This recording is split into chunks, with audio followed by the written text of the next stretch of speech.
होते हैं कई भवन ऐसे होते हैं भूता, आजकल के लोग तो विश्वास नहीं करते हैं, लेकिन जब किसी का पाला पड़ जाता है तब तो जबरदस्ती विश्वास करना पड़ता है। आप लोग सारंगपुर गए हैं? गए सारंगपुर? कहाँ है? भावनगर के पास सारंगपुर।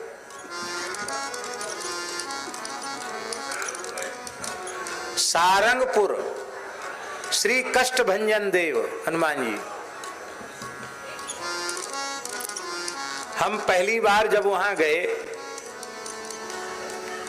कई संत थे हमारे, त्यागी जी भी थे ना साथ में, त्यागी जी भी थे, पूज्य गुरुदेव भक्तमाली जी उस समय विराज रहे थे। तो एक दुबला पतला सा लड़का साधु,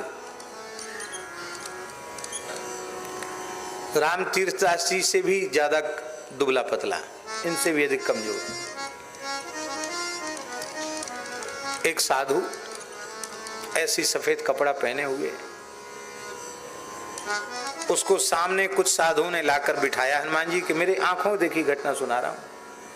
और एक अगरबत्ती लेके वो पुजारी ने जैसी ऐसे ऐसे घुमाई, वो घुमाते ही महाराज वो जो पतला सा लड़का था साधु, वो इतना जोर का चिल्लाया और उछला कि बड़े बड़े पहलवान उसको पकड़ नहीं सके, वो ऊपर तक उछल जाए। हम हनुमान चालीसा पाठ कर रहे थे, भूल गए कहां से पाठ कर रहे थे, क्या बोल रहे थे, सब भूल गए। हम भी घबरा गए कि ये हुआ क्या, सब भूल गए। आश्चर्य था, मैंने बुद्धि भरोसा नहीं कर सकती, इतना दुबला पतला लड़का, उसमें इतनी ताकत कहां से आई? अच्छे अच्छे पहलवानों को उठा के पटक देता है।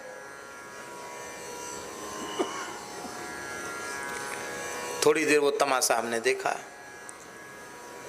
इसके बाद वो आवेश उतर गया तो बच्चा बेहोश हो गया। फिर लोग उसको थोड़ी दूरी में होश आए तो फिर उठा के उसको ले गए। हमने जानकारी की वहां, तो वहां लोगों ने बताया महाराज जी इस लड़के पर, इस साधु पर 71 भूत थे। कितने भूत? कितने?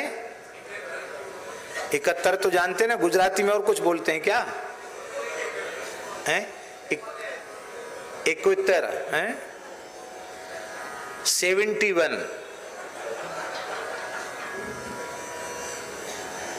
71 भूत थे महाराज। तो मैंने पूछा 71 एक आदमी पे? बोले हाँ। कैसे आए? तो बोले एक जगह भूतों की जगह थी, उस वहां इसने लघुशंका कर दिया और अपवित्र अवस्था में था, उसी समय भूत इसके लग गए और फिर वो भूतों ने अड्डा बना लिया इसके शरीर पर। महाराज जी बच्चा बहुत परेशान है और ये बहुत पढ़ा लिखा लड़का है, मैंने इसको व्याकरण संस्कृत बहुत अच्छा था पढ़ने में, ये भूत प्रेतों के उपद्रव से इसका इलाज यहाँ से चल रहा है और यहीं से ये ठीक हुआ। अभी कितने भूत बाकी हैं? तो बोले 71 में से 4-5 बाकी हैं, बाकी सब धीरे धीरे उतर गए। अभी 5 बड़े खब्बीस हैं, वो छोड़ नहीं रहे हैं, वो हैं 5, अभी 5 बचे हैं इसमें, बाकी सब चले गए। कैसे? बोले बस ऐसे आएंगे तो धीरे धीरे वो भी एक एक करके छोड़ के चले जाएंगे। हम लौट के आए वृंदावन। पूज्य गुरुदेव भगवान श्री भक्तमाली जी का स्वभाव था, वो कहते थे कहो पंडित जी कहाँ कहाँ होके आए, क्या क्या हुआ, सब समाचार सुना दो। तो उनको हम ढिक धर के सुनाते थे पूरा, और ये भी कहते थे आगे के क्या कार्यक्रम है सब सुना जाओ, ये भी कहते थे। जो याद रहता था वो सुना देते थे। तो हमने महाराज जी को सुनाया, महाराज जी इस बार एक नया तमाशा ये देख के आए। महाराज जी बोले पंडित जी आपने इससे क्या प्रेरणा ली? हमने कहा हमने तो कोई प्रेरणा नहीं ली। बोले प्रेरणा लो इससे। एक अशुद्धात्मा पहले आया तो उसने अपने जैसे 70 और बुला लिए। एक कोई साधु पुरुष जीवन में आएगा तो अपने जैसे अनेक संतों को वो बुला लेगा। एक कोई दिव्य सद्गुण जीवन में आएगा तो अनेक सद्गुण उसके साथ भीतर चले आवेंगे, और एक दुर्गुण जीवन में आएगा तो अनेक दुर्गुण एक साथ आते चले जाएंगे। एक दुष्ट तुम्हारे जीवन में आ जाएगा तो दुष्टों की लंबी श्रृंखला जुड़ती चली जाएगी, जीवन नरक हो जाएगा। इसलिए सदा सद्गुणों से जुड़ना, साधु पुरुषों से जुड़ना, दोष दुर्गुणों से नहीं जुड़ना है। बरबल बास नरक करता था, दुष्ट संग जन दे विधाता। ऐसी एक एक बात से महाराज जी प्रेरणा देते थे। एक भूत आया तो 70 और बुला लिए, एक बुराई जीवन में आएगी तो तमाम बुराई और बुला लेगी, एक दुष्ट जीवन में आएगा अपने जैसे तमाम दुष्टों को इकट्ठा कर देगा। इसलिए तजो मन हरि विमुखन को संग, जिनके संग कुमति मति उपजय परत भजन में भंग। तजो मन हरि विमुखन को संग, विमुख जनन को संग न कीजिए। तो वो भूतों वाला महल जिसमें भूत ज्यादा रहते हैं ना, फिर पूरे क्षेत्र के भूत इकट्ठे होकर वहीं रहने लग जाते हैं, क्योंकि सब चाहते हैं कि हम अपनी समाज में रहें, मनुष्य मनुष्यों में रहना चाहते, भूत प्रेतों में रहना चाहते। वो पूरे भवन में भूत प्रेत भरे थे।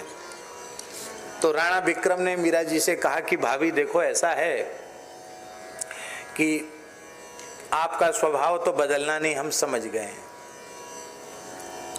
और कोई ना कोई विक्षेप होता, हमको भी होता है और आपको भी होता विक्षेप। तो ये जो महल है ना किनारे में, इसकी हम सफाई करा दिया है हमने, और आपको नए पुराने से क्या है, आपको तो रहना है एकांतवासा जगह, वहां कोई जाएगा भी नहीं, क्योंकि वो जानता था कि भूत प्रेत के भय से रात की तो चले क्या, दिन में भी कोई वहां झांकने वाला नहीं है। और दूसरा उसका षड्यंत्र ये था कि उस भूतहा भवन में जो गया वो जीवित रहा ही नहीं, भूत उसको मार डालते थे। ये भी मर जाएगी, हैं? सांप भी मर जाएगा, लाठी भी टूटेगी नहीं, बदनामी होगी नहीं, और मीरा कांटा चित्तौड़ से निकल जाएगा। ये उसका विचार था। मीरा जी अपने गिरधर को लेकर के गई, गाय के गोबर से चौका लगाया और एक आसन पर गिरधर को बिठाया। वो बिठाकर मिथिला उनकी सखी साथ में थी। जैसे ही अपने गिरधर की आरती की, शंख में जल भरा, गिरधर के ऊपर जल घुमाया, और जैसे ही उस भूतहा भवन में शंख का जल छीटा, वो सबके सब मुक्त होकर चतुर्भुज होकर मीरा को प्रणाम करके, मीरा न जाने कितने समय से प्रेत की योनि में पड़े थे, आप जैसी भक्ता का दर्शन करके, ठाकुर जी की आरती का दर्शन करके, शंख के जल के छीटा प्राप्त करके हम सब भगवत धाम जा रहे हैं। मीरा ने कहा तुम सब कौन हो? बोले हम राणा खानदान के ही पुरखा हैं, ऊट पटांग काम किए राजा राजपने के मद में, जो नहीं खाना चाहिए था वो खा लिया, नहीं पीना चाहिए था पी लिया, नहीं करना चाहिए था कर लिया, उसका परिणाम भूत बनकर भोग रहे थे, और तमाम हमारे सैनिक सिपाही भी भूत बने पड़े थे। आज तुमने सबका उद्धार कर दिया। मीरा तुम्हारी भक्ति निर्बाध हो, तुम्हें तुम्हारे गिरधर का प्रेम निरंतर प्राप्त हो। भूत आशीर्वाद देकर चले गए, भूतहा भवन भी पवित्र हो गया। राव दूधा जी, पर उनकी प्रतिष्ठा राजाओं में महाराजाओं के जैसी तो थी ही, संतों में उनकी संतों की जैसी प्रतिष्ठा थी। ऐसा होता है महाराज, बहुत पुरानी बात नहीं है। टीकमगढ़ नरेश श्री प्रताप सिंह जी देव, जिन्होंने अयोध्या में कनक भवन और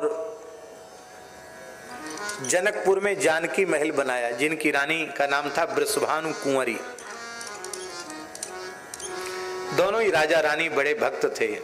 प्रताप सिंह जी देव, बहुत ध्यान से सुने, बड़ी ऊंची बात बता रहे हैं। प्रताप सिंह जी देव गौ ब्राह्मण और संतों के अनन्य भक्त थे। एक बार श्री जगन्नाथ दास जी महाराज नाम के रामानंद संप्रदाय के सिद्ध संत 1200 संतों की जमात लेकर टीकमगढ़ पधारे, और जहां वो शंकर जी है ना तालाब के तट पर, वहां उनकी जमात पड़ी थी। और पुराना कायदा था, अंग्रेजी शासन था, पुराना कायदा था कि जब किसी राजा के राज्य में नगर में जमात पहुंचती थी संतों की, तो वहां जमात के जो महंत होते थे, श्री महंत, वो अपने पुजारी और कुछ संतों के साथ पुजारी के हाथ से एक कटोरी चरणामृत भेजते थे राजा के लिए, और एक कटोरी मिश्री भेजते थे। क्या भेजते थे? चरणामृत और मिश्री। तो राजा उस चरणामृत मिश्री को थोड़ा सा लेकर बाकी वापस कर देता, तो उसका मतलब होता था कि राजा की भावना जमात को ठहराने की नहीं है, और राजा पूरी कटोरी लेकर के स्वयं लेकर सबको वितरित कर देता था और खाली बर्तन करके उनको श्रद्धा पूर्वक देता था। तो उसका मतलब है राजा ने जमात की के आतिथ्य को स्वीकार कर लिया। ये पुराने संतों के समय के ये कायदे थे। तो जैसे ही पुजारी और 2-4 साधु गए प्रताप सिंह जी देव के पास, हमारा जमात आई है, जमात के श्री महंत जी महाराज ने ये ठाकुर जी का चरणामृत और प्रसाद भेजा है। सुनते ही प्रताप सिंह जी रोने लग गए और उनके आंख में आंसू बहने लगे। कितनी कृपा है संतों की। वो महाराज वो पूरा ही चरणामृत और मिश्री सबकी सब पूरी ले गए अकेले ही, इतने भाव विभोर हो गए। और इनकी भक्ति की बातें श्री जगन्नाथ दास जी ने सुन रखी थी, तो उन्होंने क्या किया कि वो महात्मा भी बड़े विचित्र होते हैं और उसमें त्यागी, हे भगवान,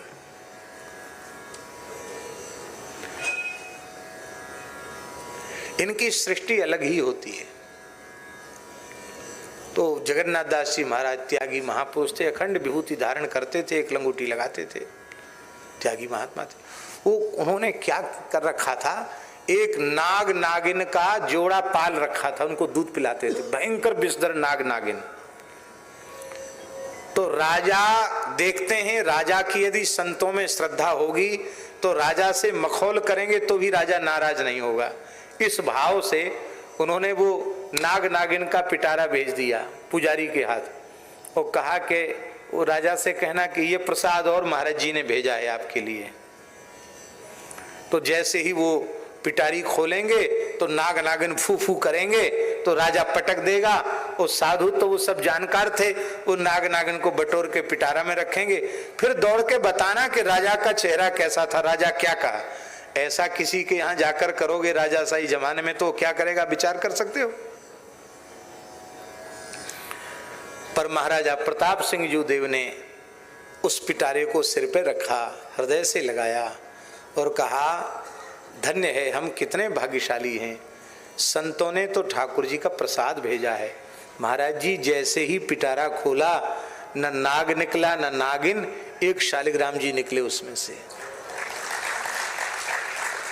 वो शालिग्राम जी आज भी टीकमगढ़ राजवंश में सुरक्षित हैं। आज भी कहा मीराबाई के लिए शालिग्राम हो गए थे, प्रताप सिंह जी देव के लिए नाग नागिन शालिग्राम बन गए। बोले संत तो रीझते तो ठाकुर जी ही देते हैं, और वो तो ठाकुर जी को छाती से लगा के एकदम विभोर हो गए।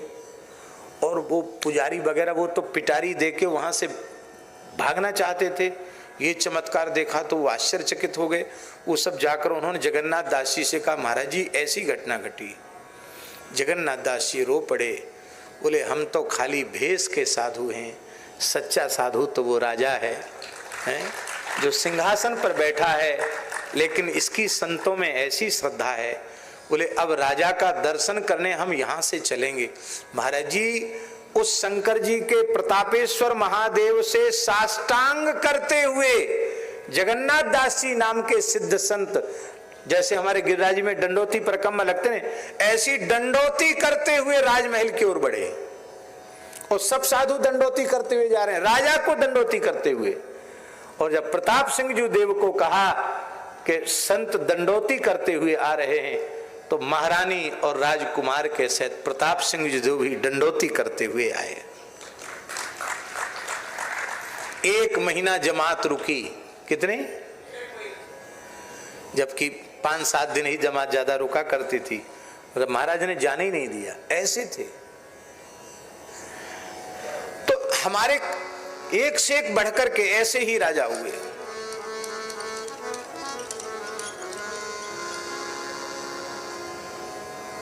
एक राजा थे, नाम शायद हम भूल रहे हों, बहुत ध्यान से सुनने वाली बात है। उनकी संतों में इतनी भक्ति थी। उनके राजकुमार थे ब्रजेंद्र सिंह जी देव, शायद यही नाम था उनका। नाम में थोड़ा भ्रम भी हो सकता है। तो वो शिकार के लिए राजकुमार साहब जा रहे थे, तो शिकारी कुत्ते उनके साथ थे। तो एक महात्मा बेतवा के किनारे एक महात्मा भजन कर रहे थे, वहीं रहते थे महात्मा। तो वंश परंपरागत संस्कारों के कारण उन्होंने वो महात्मा को घोड़े से उतर के प्रणाम किया और संत ने ऐसे हाथ उठाकर आशीर्वाद दिया और वो गए। उस दिन उनको शिकार नहीं मिला कोई भी जंगल में। आखिर तो राजपूताना माथा ठनक गया, मन में आया अरे वो साधु बड़ा अशुभ दर्शन वाला है, असगुनिया है, उसका दर्शन करके आए तो हमको शिकार नहीं मिला, ऐसे साधु को तो यहाँ से भगा देना चाहिए, ऐसा उनके मन में आ गया। और उन्होंने शिकारी कुत्तों को छू कह दिया और शिकारी कुत्ते टूट पड़े, महात्मा के सारे शरीर को उन्होंने घायल कर दिया। कुत्ते लौटा लिए, अब तो ये डर के भाग जाएगा साधु। दूसरे दिन उनके जो पिताजी थे दरबार लगा और महात्मा कंबल ओढ़ के पहुंच गए। बोले महाराज आपके दरबार में साधु को भी न्याय मिलेगा क्या? राजा ने तो आसन छोड़ दिया संत को देख करके। कहो महाराज कैसे आए हैं? कंबल खोला तो शरीर के घावों से रक्त टपक रहा था। ये क्या हुआ? किसने ऐसा किया मेरे राज्य में? रोते हुए संत ने कहा मेरा अपराध क्या था, मैं तो आपके राज्य में भजन करता था बेतवा के किनारे, ये आपके कुंवर साहब ने ये हमारी दशा की, कुत्तों से कटवाया है। ऐसे थे उस जमाने के राजा। तुरंत महाराज की त्योरी चढ़ गई और एकमात्र राजकुमार, एकमात्र इकलौता राजकुमार, बड़ा वीर था, बड़ा सुंदर था, उस इकलौते राजकुमार के लिए आदेश दिया हथकड़ी डालकर कोड़ों से पीटते हुए दरबार में हाजिर किया जाए। अपराधी है वो। अपराध कबूल लिया गया। राजकुमार ने कहा हाँ ऐसा हुआ हमसे। बोले 7 दिन के बाद न्याय होगा, बंद कर दो इसको, हवालात में जेल में बंद कर दिया एक ही राजकुमार को। साधु ने कहा रहने दो महाराज रहने दो। बोले अब आप कुछ नहीं बोल सकते, 7वें दिन न्याय होगा। 7वें दिन भूखे कुत्तों को राजा ने छोड़ दिया अपने एकमात्र राजकुमार के ऊपर, और वो सिखे पड़े भूखे कुत्ते उन्होंने राजकुमार ने बहुत युद्ध किया, लेकिन अकेला राजकुमार बेचारा क्या करे, हथियार भी उसके पास नहीं। कुत्तों ने काट काट कर उसको बेहोश कर दिया, मूर्छित हो गया, एक प्रकार से ऐसा समझो कि मर गया। तब राजा ने कुत्ते लौटवाए और कहा देखो जिंदा है कि मर गया? कहा नहीं जीवित है भी। बोले कोई ऐसा दूषित रक्त आ गया होगा इसके भीतर कि जिससे इसने संत का अपमान किया, अब वो खून निकल गया है, अब जिंदा रहेगा तो जीवन भर गौ ब्राह्मण और संतों की भक्ति करेगा, इलाज करो इसका। राजवैद्यों ने इलाज किया। महाराज जी उसके घाव भरने में 4 महीने लगे। कितने महीने? और वह ब्रजेंद्र सिंह जी देव एक उस इतिहास में एक महान भक्त राजा हुए।